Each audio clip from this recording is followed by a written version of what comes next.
Institute चल सके, क्योंकि कैंसर के केसेस लगातार देश में बढ़ रहे हैं। और मेरा मानना है कि अगर ये कैंसर इंस्टीट्यूट सही ढंग से सरकार चला लेती है तो सस्ता इलाज हम अपने देशवासियों को दे पाएंगे। Very good suggestion, very good suggestion. Ma'am, there is a massive gap between the demand and supply in the healthcare center, in the healthcare infrastructure. The doctors, the nurses, the technicians, इन सब की बहुत भारी कमी है।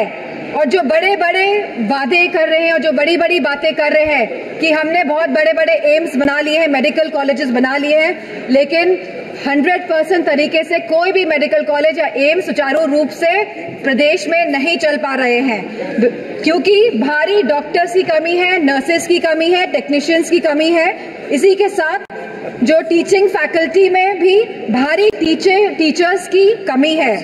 Sir, जो सरकार कुपोषण के बारे में बात कर रही थी, जो भारत को अनीमिया मुक्त बनाने के बारे में बात कर रही थी, तो मैं उनसे कहना चाहूंगी कि आप सभी अपने वादों में विफल हुए हैं। आपने जो वादे करे थे लोगों को, आपने सारे वादे जनता के साथ वो वादों को तोड़ने का काम किया है। सर, जहां आप जीडीपी की बात करते हैं, जहां आप थर्ड इकोनॉमी की बात करते हैं कि हमारा देश तीसरी बड़ी इकोनॉमी बनने जा रहा है, लेकिन वही हमें बात करनी है पर कैपिटा इनकम की, स्टैंडर्ड ऑफ लिविंग की बात करनी है, हमको महंगाई बांधने की बात करनी है, हमको इलाज मुफ्त और सस्ता दिलाने की बात करनी है।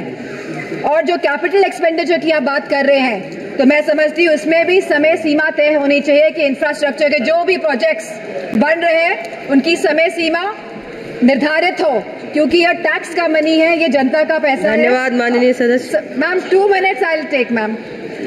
यह जनता का पैसा है और इसे सही ढंग से इस्तेमाल करने के लिए हम सब प्रतिबद्ध हैं। मैम, इसी के साथ मैं कहना चाहूंगी कि reformation and revolution, reformative and revolutionary changes can come in the country even after 11 years, but the dedication and concentration is required from the government. Nothing can alter the past but responsible behavior by the government, and I'm not playing a blame game here. I'm saying a responsible behavior is the behavior in which we are responding to the present situation, and if the government plays a responsible behavior, then formative changes can come in the country. Thank you, Speaker. Ma'am.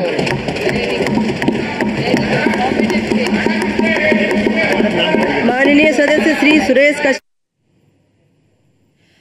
तो सदन में डिंपल यादव को आप सुन रहे थे, जिन्होंने यहाँ पर चाहे स्वास्थ्य व्यवस्था की बात की जाए, शिक्षा की बात की जाए, साफ तौर पर कहा है कि यहाँ पर पूरे तरीके से ये सभी चीजों पर जिस तरीके से वादे किए गए थे उस पर काम नहीं किया गया है। साथ ही बजट को लेकर भी बोला कि जिस तरीके से उत्तर प्रदेश को इस दौरान दरकिनार किया गया है, ऐसे में तमाम योजनाएं जो हैं उनका भी निर्धारित समय उनको दिया जाए कि आखिरकार निर्धारित समय पर सभी कार्य पूरे होने चाहिए, तभी जाकर विकास हो सकता है। और साथ ही कहा है कि जिस तरीके से चाहे शिक्षा के क्षेत्र की बात की जाए, शिक्षा के क्षेत्र में भी लगातार शिक्षकों के अभाव यहां पर नजर आ रहा है। वहीं अगर चिकित्सा शिक्षा की अगर बात की जाए, क्योंकि चिकित्सा के अनुरूप भी यहां पर कार्य नहीं हो रहे हैं, कहीं पर नर्स स्टाफ की कमी है तो कहीं पर डॉक्टर की कमी है। ऐसे में तमाम वादे तो किए जाते हैं, तमाम निरीक्षण तो किए जाते हैं, लेकिन जब वहां पर स्टाफ ही नहीं होगा तो आखिरकार कैसे अच्छी यहां पर स्वास्थ्य सेवाएं हो सकती हैं। इन तमाम मुद्दों पर बोलती नजर आई हैं यहां पर डिंपल यादव, जो कि मैनपुरी से सांसद हैं, और ऐसे में तमाम बातों का जिक्र यहां पर, और साथ ही कहा है कि आप जिस भी इस दौरान कार्य करते हैं उस योजनाओं को निर्धारित समय उसको दिया जाए